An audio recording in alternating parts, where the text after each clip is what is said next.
Hi everyone, welcome to LogiTek. In this video, we will learn how to find a version of Windows operating system.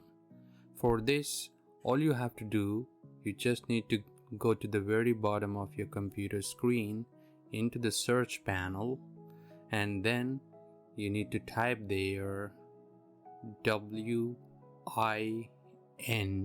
Winver. That means Winver. When you type this word in the search panel on your computer screen, you would see an icon will come up. You need to click on that icon. That icon will bring the version of the Windows operating system right there on your screen. There's another way how you can do it.